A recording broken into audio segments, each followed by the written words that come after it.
င်္ဂလာပါဒီဗီဒီယိုလေးကတော့ရင်တပုတ်တုံးကမိတ်ဆက်ချင်းဆိုတဲ့တပုတ်မှာပါဝင်သွားတဲ့မပြည့်စုံနေတဲ့အချက်လက်လေးတွေကိုပြန်ရှင်းပြပေးမယ့်ဗီဒီယိုလေးပဲဖြစ်ပါတယ်ဒီ page ကိုမထောင်ခင်ဒီလိုဗီဒီယိုတွေမရိုက်ခင်မှာကျွန်တော်စဉ်းစားမိတဲ့အကြောင်းအရာလေးကတော့အများကြီးရှိပါတယ်ကျွန်တော်ဘာဖြစ်လို့ဒီ page ကိုထောင်ရမလဲဗီဒီယိုကိုရိုက်ကိုတင်ဆက်ရမလဲဆိုတဲ့နေရာမှာကျွန်တော် page ကအသိပညာတွေကိုပြန်ပြီးတော့တင်ပြပေးမယ့် page လားအသိပညာတွေကိုမျှဝေပေးမယ့်ဗီဒီယိုလားဆိုတဲ့ဒီအကြောင်းအရာတစ်ခုကိုကျွန်တော်စဉ်းစားမိရတဲ့အချိန်မှာလူတွေတက်အပ်တော့ပညာကတော့ကျွန်တော်စီမှာမရှိသေးဘူးလို့ကျွန်တော်မြင်နေရပါတော့ကိုအဲဒါကြောင့်အသိပညာလေးကတော့ဒါမျက်နှာသားရှိတယ်လို့လည်းမဟုတ်ပါဘူးပေါ့နော်ကျွန်တော်ကိုတွေ့တစ်လျှောက်လုံးပေါ့နော်ကျွန်တော်ဒီတက်ရွယ်ဒီအထီးဖြစ်ခဲ့မှုတဲ့ကျွန်တော်ကြုံခဲ့မှုတဲ့ကောင်းလို့ရအကြောင်းအရာလေးတွေရှိတယ်ကျွန်တော်ရဲ့ဒီကောင်းထဲမှာကျွန်တော်ရဲ့ဒီနှလုံးသားထဲမှာရှိတာပေါ့နော်အဲ့လိုဆိုတော့ကျွန်တော်ချပြမယ့်အကြောင်းအရာတင်ပြမယ့်ဗီဒီယိုကကိုတွေ့မှတ်တမ်းများဆိုတဲ့နေရာမှာအချက်လက်တွေကဟုတ်ပါတယ်အရင်ကိုကျေပြန့်လွန်းနေနေပေါ့နော်ကျွန်တော်အတွက်ပြဿနာပြန်ဖြစ်မဲ့အကြောင်းအရာလေးတွေရှိမရှိကျွန်တော်လေး line နဲ့ကျွန်တော်ရှာမိထားတဲ့ချက်လေးတစ်ချက်ရှိပါတယ်ပေါ့နော်အဲ့ဒါကတော့ကျွန်တော်လိုဗီဒီယိုတင်တဲ့သူအနေနဲ့ရောဒီ page တွေကိုယ်တိုင်ထောင်ပြီးတော့ဗီဒီယိုဖြစ်စေစာဖြစ်စေရေးသားပြီးတော့မျှဝေတဲ့သူအနေနဲ့ရောဒီလို internet ကိုအသုံးပြုပြီးတော့ Facebook ဖြစ်ဖြစ် YouTube ဖြစ်ဖြစ် TikTok ဖြစ်ဖြစ်အသုံးပြုပြီးတော့အချက်လက်တွေကိုကြည့်ရှုရဲမျှဝေရဲဆိုတဲ့ကြည့်ရှုသူအနေနဲ့ရောဒါအရင်ရေးကြည့်တဲ့အချက်လက်လို့ကျွန်တော်မြင်နေ page ကိုတော့ကျွန်တော်စထောင်လိုက်ပြီးဗီဒီယိုကိုစတင်ပြီးတော့ရိုက်ကူးတယ်တင်မယ်ဆိုတဲ့နေရာမှာဒါကျွန်တော်ရဲ့အလုပ်တစ်ပေါ်အရာဖြစ်သွားတယ်ပေါ့နော်အဲ့လိုဆိုတော့ကျွန်တော်မှာစီကံနေရှိရမယ်ဆိုတာကျွန်တော်လက်ခံလိုက်တယ်လိုက်နာရမယ်ဥပဒေလေးတွေရှိမလားဆိုပြီးတော့ကျွန်တော် Google ကိုတစ်ချက်ကျွန်တော်မေးကြည့်လိုက်တယ်ပေါ့နော်ကျွန်တော်လည်းပြန်ပြီးတော့မျှဝေချင်ပါတယ်မျှဝေတဲ့နေရာမှာလည်းကျွန်တော်ရဲ့ပထမအဆုံးဗီဒီယိုဖြစ်တဲ့မိတ်ဆက်ဆိုတဲ့နံပါတ်1ဗီဒီယိုပေါ့နော်ဒီရင်တပုတ်တုံးကဒီအကြောင်းကိုကျွန်တော်တုတ်လေးပဲပြောပြမိလိုက်ပါတယ်အဲ့ဒါလည်းအဲ့ဒီအတွက်လည်းကျွန်တော်တောင်းပန်ပါတယ်ဗီဒီယိုကလည်းကျွန်တော်မျက်စိရှင်တဲ့အတွက်ဒီတော့ပထမအဆုံးကျွန်တော်ရိုက်ကူးတဲ့ဗီဒီယိုဖြစ်တဲ့အတွက်အခက်အခဲတွေကတော့တော်တော်ကြုံတွေ့ရတာပေါ့နော်အဲ့ဒါကကျွန်တော်မကျွမ်းကျင်တဲ့အခက်အခဲဖြစ်ပါတယ်ကျန်တဲ့အရာတော့မဟုတ်ပါဘူးဒီဒုတိယတစ်ပုတ်မှာလည်းကျွန်တော်ကျွမ်းကျင်နေပြီလားဆိုတဲ့လည်းမဟုတ်ပါဘူးကျွန်တော်အတွက်တော့တော်တော်အခက်အခဲကြီးမားမားဖြစ်နေတော့မှာကျွန်တော်လေ့ကျင့်ရမယ်ကျွန်တော်ရဲ့အားနည်းချက်ဖြစ်တယ်ပေါ့နော်အဲ့ဒါတော့ကျွန်တော်မပြောတော့ပါဘူးကျွန်တော်တို့ကအင်တာနက်ကိုအသုံးပြုတယ်တဦးနဲ့တဦးဆက်သွယ်တယ်တကယ်ချက်လက်တွေကိုကျွန်တော်တို့ကစိတ်ဝင်စားနဲ့ဖတ်ရှုတယ်ဆိုတဲ့နေရာမှာကျွန်တော်တို့ကမြန်မာပြည်သားကျွန်တော်ကမြန်မာပြည်သားပေါ့နော်တိုင်းသားတဦးဖြစ်တဲ့အတွက်မြန်မာပြည်ကချမှတ်ထားတဲ့ဥပဒေအတိုင်းလေးကိုကျွန်တော်လိုက်နာပြီးတော့ဗီဒီယိုကိုရိုက်ကူးမယ်ဆိုတဲ့အကြောင်းကိုကျွန်တော်ဒီနေ့ကနေအသေးစိတ်ရှင်းပြချင်တာပါကြည့်လို့အပေါင်းတွေကိုကျွန်တော်တမိုးထားပါတယ်ဒါပေမဲ့ကျွန်တော်အကြည့်လေးကိုကျွန်တော်ဒီလိုမျိုးတစ်ချက်လွဲပြီးတော့ကျွန်တော်ဒီဖုန်းကနေအချက်လက်လေးတွေကိုကျွန်တော်ပြန်ပြီးတော့ရုပ်ပြမှာဖြစ်ပါတယ်ဒီဟာကဘာလဲဆိုတော့ကျွန်တော် Google ကနေကျွန်တော်မေးထားတာလေးပါကျွန်တော်တို့ internet ကိုတုံးတဲ့သူအနေနဲ့ဘယ်လိုဥပဒေလေးတွေကိုလိုက်နာတင်တယ်လဲဆိုတော့ကျွန်တော်မေးလိုက်တဲ့အချိန်မှာ Google ကကျွန်တော်ကိုပြန်ပြီးတော့ဖြေထားပါတယ်မြန်မာနိုင်ငံမှာပြဋ္ဌာန်းထားတဲ့ဆက်သွယ်ရေးဥပဒေဟာတဲ့ internet ဖုန်းလူမှုကွန်ရက်စတဲ့ဆက်သွယ်ရေးကဏ္ဍတွေကိုအဓိကထားပြီးတော့ထိန်းချုပ်ထားတဲ့ဥပဒေတရက်ဖြစ်ပါတယ်တဲ့ဗျဒီဥပဒေမှာကကျွန်တော်အများပြည်သူနဲ့သက်ဆိုင်ပြီးပြောဆိုရေးသားမှုတွေအတွက်အရေးကြီးတဲ့ပုံမှန်တွေပါဝင်ပါတယ်တဲ့ Telecommunication Law သူရဲ့အဓိပ္ပာယ်ကတော့ဆက်သွယ်ရေးဥပဒေပေါ့နော်အဓိကကျတော့ဥပဒေရေးရာအချက်များကတော့ပုံမှန်66ခါကြီးအဲ့ဒီပုံမှန်လေးတွေဖြစ်ပါတယ်အဲ့ဒါကသူရဲ့ပြဋ္ဌာန်းချက်မှာဆက်သွယ်ရေးကွန်ရက်ကိုတဲ့အသုံးပြုပြီးတော့မကန်တော့တည်င်းချက်လက်တွေကုန်တိခါကိုထိခိုက်စေတော့မဟုတ်ချင်းချောက်တော့အကြောင်းအရာများအတင်းအပြင်းများနောက်ဆက်ခြင်းများပြုလုပ်ပါကတဲ့ပြည်မှုကျွလွန်ရရောက်ပါတယ်တဲ့ဒီချက်လေးတွေကိုကျွန်တော်က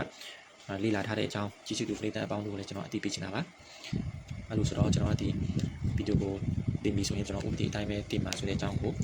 ကြည့်ရှုပြီးတော့လက်ခံပေးပါပေါ့နော်အခက်ခဲနဲ့လိုက်ပြီးတော့လိုက်လောက်ရတဲ့အရာလေးတော့မဟုတ်ပါဘူးဒါပေမဲ့ကျွန်တော်တို့ကအခုမြန်မာဘာသာစကားနဲ့ပြောတင်ဆက်တယ်ကျွန်တော်ကမြန်မာပြည်သားတိုင်းသားဖြစ်တဲ့အတွက်မြန်မာပြည်ကချမှတ်ထားတဲ့ဥပဒေကိုကျွန်တော်လိုက်နာပြီးတော့ပဲအရာမဆိုအလုပ်တဘောအရာကျွန်တော်လှုပ်ဆောင်တော့မှာဖြစ်တဲ့အကြောင်းအဲ့လိုမျိုးလဲပြောချင်တာပါကျွန်တော်ခုနပြောထားတဲ့အထက်မှာဆက်သွယ်ရေးကိုအသုံးပြုပြီးတော့ပေါ့နော်အဲ့ဒီနေရာမှာဒီ internet တွေပါတယ် Facebook ပါမယ် YouTube တွေပါမယ်ကျွန်တော်လူတစ်ယောက်ရဲ့အကြောင်းကိုမကန်တဲ့တင်အချက်လက်ဖြစ်စီကျွန်တော်ပြောမိလိုက်မယ်ဂုဏ်လက်ခါကိုသူ့ရဲ့ဂုဏ်လက်ခါကိုထိခိုက်စေမယ်ဆိုရင်ကျွန်တော်ကိုပြန်ပြီးတော့တရားစွဲနိုင်တယ်ဆိုတဲ့အကြောင်းကျွန်တော်ရဲ့ဗီဒီယိုထဲမှာကျွန်တော်လူဆိုတဲ့နာမည်ဖြစ်စီပုဂ္ဂိုလ်ဖြစ်စီအဖွဲ့အစည်းဖြစ်စီဘယ်သူရဲ့အဖွဲ့အစည်းကိုမှကျွန်တော်ပြောမှာမဟုတ်ပါဘူးဆိုတာကိုကျွန်တော်အရင်တစ်ပုဒ်လုံးကပြောထားတယ်လို့အခုလည်းကျွန်တော်ပြန်ပြောတာပါအဲ့ဒါကကောင်းတဲ့အချက်ဖြစ်ပါတယ်ကျွန်တော်ရဲ့ကိုတွေ့မှတ်တမ်းများဆိုတဲ့အချက်ပြန်လို့နဲ့ page အရာပေါ့နော်ဗီဒီယိုကိုတင်ဆက်တဲ့နေရာမှာကျွန်တော်နဲ့ပတ်သက်ခဲ့မှုတဲ့လူတွေရှိပါတယ်ကျွန်တော်ဒီမျက်နှာကိုမြင်ပြီးတော့ပဲကျွန်တော်ကိုလန့်နေမှာဆိုလို့ပါလူကတော့ငါနဲ့အရင်ဘယ်တော့မှကြုံတွေ့ခဲ့လို့ငါအကြောင်းကိုပြောတော့မယ်ဆိုတာကိုစိုးရိမ်နေမှာဆိုလို့ပါကျွန်တော်ခုနဖတ်ပြလိုက်တဲ့ဥပဒေတွေကကာကွယ်ပေးထားတဲ့ဖြစ်ပါတယ်ပေါ့နော် နောက်ထပ်ကျွန်တော်ဖတ်ပြပါဦးမယ်ရည်ရွယ်ချက်ကတဲ့ဆက်သွယ်ရေးကွန်ရက်ကိုအလွဲသုံးစားလုပ်ခြင်းအတည်ဖြတ်ခြင်းနဲ့မမှန်ကန်သောတည်င်းဖြန့်ဝေခြင်းမှကာကွယ်ရန်ရည်ရွယ်ခဲ့တာဖြစ်ပါတယ်တဲ့ဒါကောင်းတဲ့အချက်ဖြစ်ပါတယ်ပေါ့နော်ဥပဒေတွေအဲ့လိုမျိုးကိုကျွန်တော်တို့ကကောင်းနေမှာမရှိခဲ့ဘူးပေါ့နော်ဒါနဲ့ကျွန်တော်ကအလုပ်တော်ရ page ကိုထောင်းလိုက်တယ်ကျွန်တော်ကစိုးရင်ဆရာတကူလေးဖြစ်မလားဆိုတော့ကျွန်တော်ရိုက်ရှာလိုက်တာပေါ့နော်အဲ့လိုမျိုးလေးတွေ့လာတယ်ကျွန်တော်တို့အရင်ကကောင်းပါတယ်ဒါ Facebook တုံးတဲ့တူတိုင်းဖြစ်ဖြစ်ဒါနဲ့အသုံးပြုပြီးတော့ကြည့်ရှုတူတိုင်းဖြစ်ဖြစ် TikTok YouTube ကြည့်ရှုတူဖြစ်ဖြစ်ဒါလည်းအရင်ရေးပါပါတယ်တိတိထိုက်တယ်လို့ကျွန်တော်ထင်ပါတယ်နောက်ထပ်ကျွန်တော်တို့ဆက်တွားကြည့်မယ်မမှန်မကန်တဲ့ဘယ်တင်းချက်လက်များဖြစ်ဖြစ်ကျွန်တော်ပြောမိခင်မယ်ဂုံတိခါလူတအုပ်ဖြစ်စီပေါ့နော်အဖွဲ့အစည်းတစ်ခုဖြစ်စီထိခိုက်စီတဲ့အကြောင်းအရာဖြစ်ဖြစ်ချင်းချောက်တဲ့အကြောင်းအရာဖြစ်ဖြစ်တတင်းအပြင်းများပေါ့နော်ကျွန်တော်မဟုတ်မမှန်တဲ့စကားရှောက်ပြောတာဖြစ်ဖြစ်အဲ့ဒီလူအကြောင်းကျွန်တော်တို့ကိုလည်းတနောက်ရှက်တယ်ဖြစ်ဖြစ်လို့လှုပ်လိုက်ရင်ထောင်ဒဏ်3နှစ်အထိဖြစ်စီဒါငွေတန်းဖြစ်စီဒါမျိုးချမှတ်နိုင်တယ်ချမှတ်ခံရနိုင်တယ်ကိုကေကနေကျွန်တော်ဖတ်ပြီးတော့ကျွန်တော်ပြောရတာဖြစ်ပါတယ်ဒါပေမဲ့တဲ့အနေချက်ကလေးလည်းရှိပါတယ်တဲ့ဗျအဲ့ဒါကဘာလဲဆိုတော့သူကတိကျမှုနည်းနည်းလေးအားနည်းတယ်တဲ့ဒီဘက်ပြီးတော့ခြေပြန့်လွတ်တဲ့အတွက်တဲ့လူမှုကွန်ရက်တွေမှာတဲ့အစိုးရကိုဝေဖန်တဲ့သူတွေအတီးမီဒီယာတွေပေါ့နော်အတီးမီဒီယာ website အကြီးတွေကနေအတီးအကုန်လုံး website တွေအများကြီးရှိပါတယ်တည်င်းမီဒီယာတို့နေ့စဉ်နေ့တိုင်းမြင်နေရတဲ့တည်င်းအဲ့လိုမျိုးမီဒီယာတွေပေါ့နော်ပြီးတော့တာမန်ဗီဒီယိုတွေပါမကြမ်းကျွန်တော်အပါဝင် Facebook ကြည့်တဲ့သူပါမကြမ်းတော့အရေးယူခံရနိုင်တဲ့အတွက်ဒါကလည်းလွတ်လပ်စွာထုတ်ဖော်ပြောဆိုခွင့်လေးကိုတော့ကြီးခိုက်တယ်ဆိုပြီးတော့ဝေဖန်မှုလေးတော့ရှိပါတယ်တဲ့ဗျအဲ့ဒီဆက်တွေရေးဆိုတဲ့ဥပဒေအပြင်ရာဇသက်ကြီးဥပဒေလည်းဆက်ဆက်မှုလေးရှိလာပါတယ်တဲ့ကျွန်တော်ရဲ့ Google ထဲမှာအဲ့ဒါကအတည်ဖြတ်မှုပေါ့နော်အတည်ဖြတ်မှုကိုအတိတ်ကအဖြစ်ပြဋ္ဌာန်းပေးထားတဲ့ဥပဒေဖြစ်ပါတယ်အဲ့ဒါကလည်းခုနဆက်သွယ်ရေးဥပဒေနဲ့အတူတိတ်မကွာဘူးပေါ့နော်စကားဖြင့်ဖြစ်စီတဲ့ရုပ်ပုံဖြင့်ဖြစ်စီမြင်တာတော့အမှန်အသားဖြင့်ဖြစ်စီဒါတော်တော်ကိုကျေပြန့်နေပေါ့နော်တစုံတရာလို့ရဖြင့်ဖြစ်စီတဲ့လူတဦးတယောက်ရဲ့တဲ့ဂုံတင်းကိုထိခိုက်စေရန်ရည်ရွယ်ချက်ဖြင့်လည်းပြောဆိုထုတ်ဖော်မယ်ရေးသားမယ်ပုံလေးထုတ်ဝေခြင်းအခုလိုမျိုးကျွန်တော်ဗီဒီယိုကနေပြောဆိုခြင်းတွေလည်းပါဝင်ပါတယ်ပေါ့နော်အဲ့ဒါလည်းပြမှုမြောက်တယ်တဲ့ဒါပေမဲ့တဲ့ဒီဥပဒေလေးတွေမှာတော့ချွင်းချက်လေးတွေရှိပါတယ်တဲ့တချို့ပြောဆိုမှုလေးတွေပေါ့နော်ဥပမာကကျွန်တော်ကပြန်ပြောပြပေးတာပါဒီကိုကကအချက်လက်တော့မဟုတ်ပါဘူးအဲ့ဒါကဥပမာကျွန်တော်တို့ရက်ကွက်ထဲမှာအမိုက်ကမလာဘူး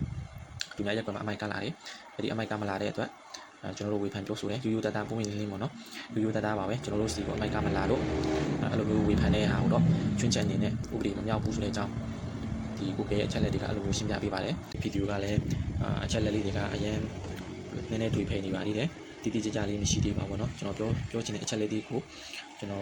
်စူးစီးနဲ့ကျွန်တော်အားလုံးနားလည်အောင်မပြောနိုင်သေးတာကျွန်တော်ဝန်ခံပါတယ်ဒါကလည်းကျွန်တော်ရဲ့အနေချက်ပေါ့เนาะကျွန်တော်ကလွန်ခဲ့တဲ့နှစ်လောက်ကအထိပေါ့เนาะ